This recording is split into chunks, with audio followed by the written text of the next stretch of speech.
नमस्कार दोस्तों, कैसे हो आप सब। आज हम लेकर आए हैं क्लास 10 मैथ का ऐसा टॉपिक जो कंफर्म है कि एग्जाम में 5 नंबर का आता है। और ये टॉपिक है थ्योरम। कितना लेकिन थ्योरम को देखते ही भागते हैं, लेकिन ऐसा बात नहीं है। थ्योरम बहुत ही आसान रहता है, क्योंकि ना तो इसमें गुणा करना रहता है ना ही कैलकुलेशन करना है। बस इसमें दिमाग का खेल है, और जिसके पास दिमाग रहता है वो तो थ्योरम बना ही लेता है। ठीक है, अब जिसको नहीं सीखना है भाई, कमज़ोर से कमज़ोर छात्र को भी सीखना है, तो ये वीडियो आप लोग के लिए बहुत ही खास है।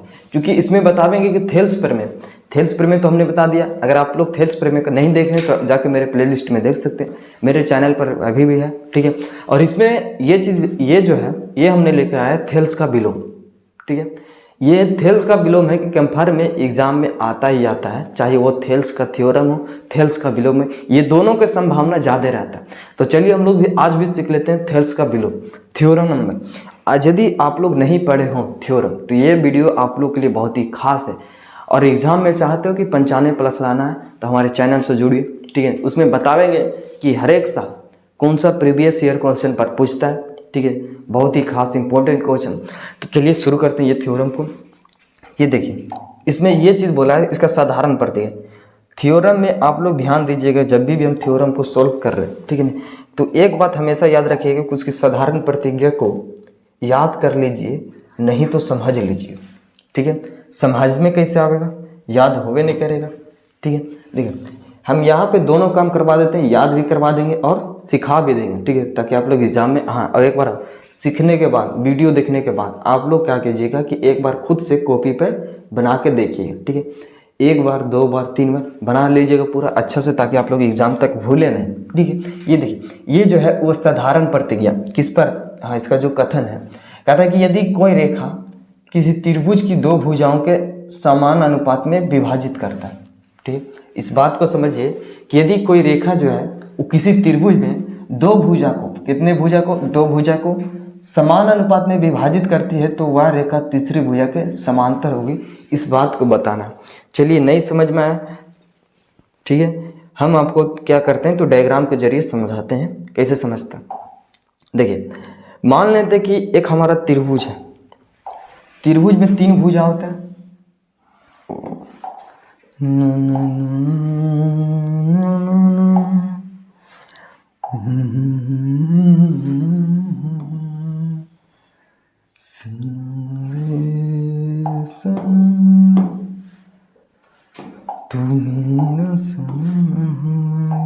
चलिए, ये हमारा त्रिभुज।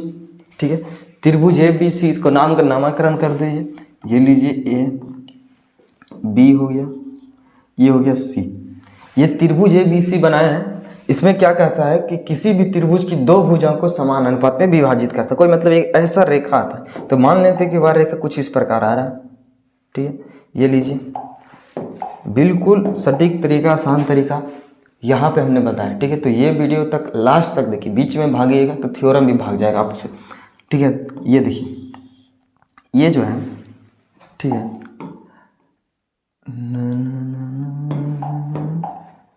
ठीक है, मान लेते हैं कि यहाँ पे D है, यहाँ पे E हो, EC।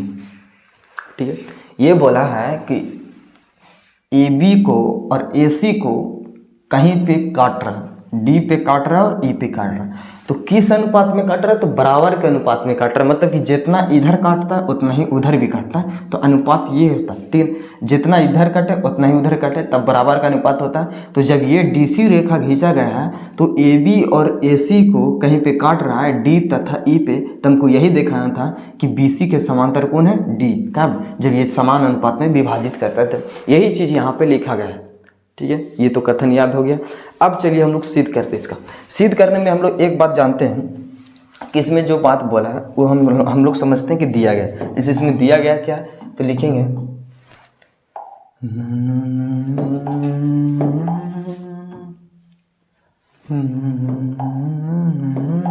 देखिए, दिया गया क्या चीज, इसमें लिखते हैं दिया है क्या चीज कि त्रिभुज ABC में AD बटा के BD है, समान अनुपात बोला है। तो भैया AD बटा के BD, AD बटा के BD बराबर AE बटा के EC, ए बटा के ई सी, ये हम लोग को सिद्ध करना है। नहीं, ये तो बात तो दिया हुआ, इसको मान लेते हैं पहला समीकरण, ये बात दिया हुआ, ठीक है। एक काम करिए, ठीक है, सिद्ध करना है। उससे पहले हम लोग ये तो दिया गया, अब देखिए हम लोग को सिद्ध काजी करना है। तीसरा स्टेप सिद्ध करना है, ठीक है। सिद्ध काजी करना है कि डी जो रेखा है, ठीक है, यहाँ पे लिखते हैं डी समांतर होगा वो बी सी के, ये हमको सिद्ध करना है कि डी समांतर होगा बी सी के, ये चीज़ सिद्ध करना है, ठीक है। सिद्ध करने से पहले इसमें कुछ रचना किया जाता है, उस बात को पहले समझ लिख लीजिए, लिखेंगे रचना।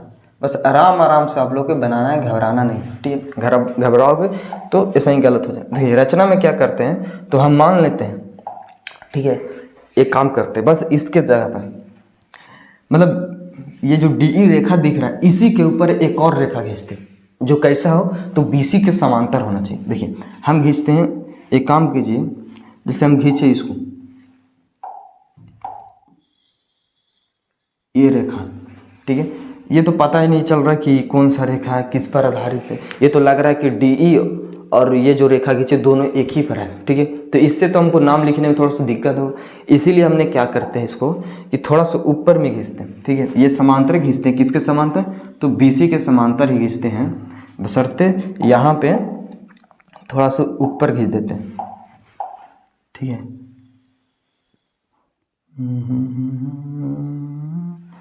ये लीजिए, ये हो गया होगा,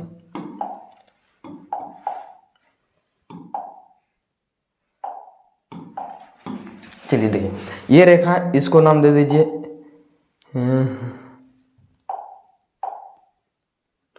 नाम, इसको नाम दे दीजिए A B C E, F नाम दे देते, काची नाम दे देते,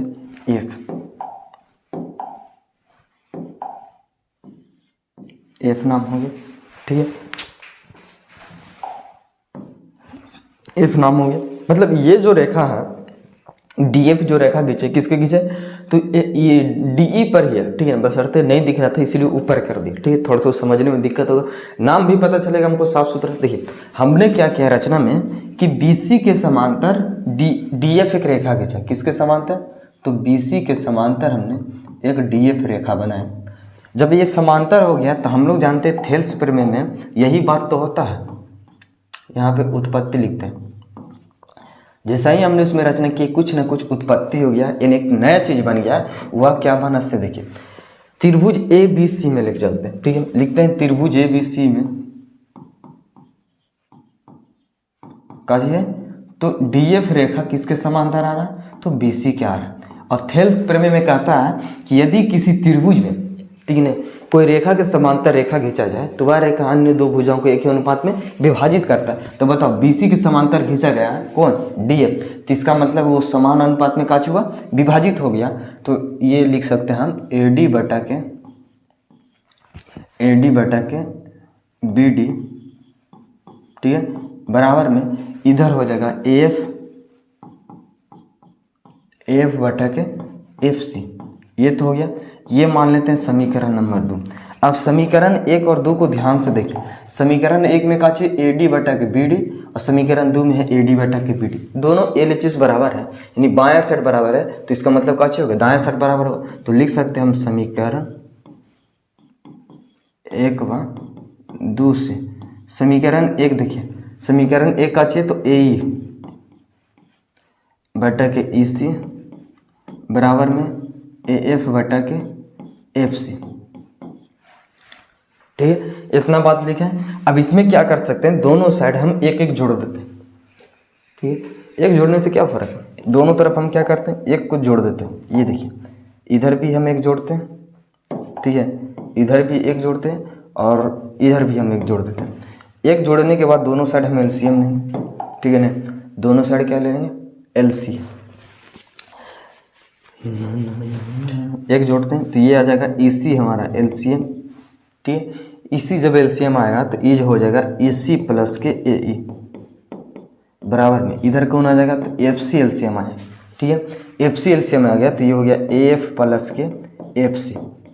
अब बताइए ए ई प्लस के ए सी प्लस के ए ई सी तो यहाँ से यहाँ आ गया और ई सी पूरा हम इसको कैसे लिख सकते हैं तो ए सी लिख सकते हैं बटा में ई सी बराबर के ए एफ प्लस के एफ सी ए एफ यहाँ है और एफ सी तो टोटल काची हो गया तो ये भी तो ए सी हो गया बटा के यहाँ पे एफ सी एफ से सी। बताइए ये दोनों तो कट गया बचा काची हमारा तो ये चीज़ बचा ई सी बराबर के एफ सी। ठीक ये चीज़ हमारा कंफर्म है।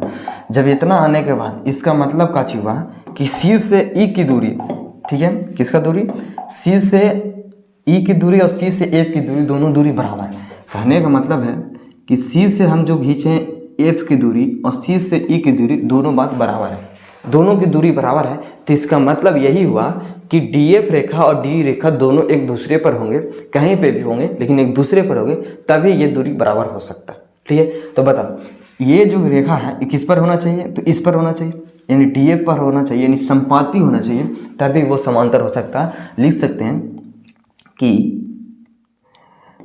ई सी बराबर के एफ सी तब होगा ठीक है जब डी एफ रेखा डी एफ तथा कौन डी ई रेखा दोनों काचे होंगे संपाती होंगे,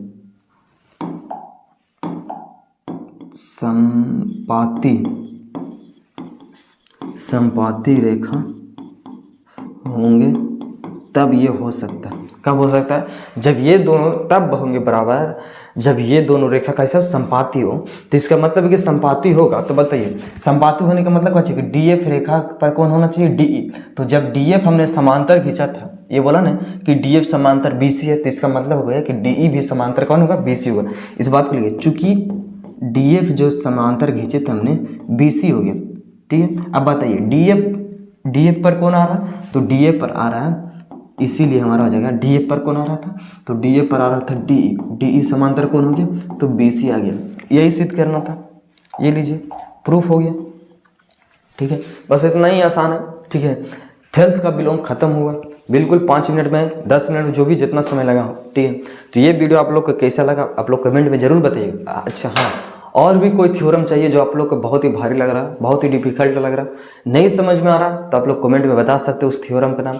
उसके लिए हम फिर से एक वीडियो बनावेंगे थ्योरम का पूरा आसान तरीका से अपनी भाषा में सिद्ध करें। ठीक है तो अगर आप लोग थेल्स का प्रमेय नहीं देखें जैसे ये थेल्स का विलोम है और थेल्स प्रमेय नहीं देखें तो आप लोग जाके मेरे चैनल पर देख सकते हैं क्योंकि वहाँ वो समझ में आएगा तभी ये समझ में आएगा। क्योंकि यहाँ पे हम लेके चलते हैं ठीक है समांतर रेखा तभी ये थेल्स प्रमेय पढ़े होंगे तभी ये समझ में आ रहा। ठीक है और ये सवाल पूछता है 5 नंबर में 1-2 नंबर में नहीं पूछता सीधा 5 नंबर में पूछता है तो साफ सुथरा सॉल्व होना चाहिए जैसे हमने सॉल्व किया।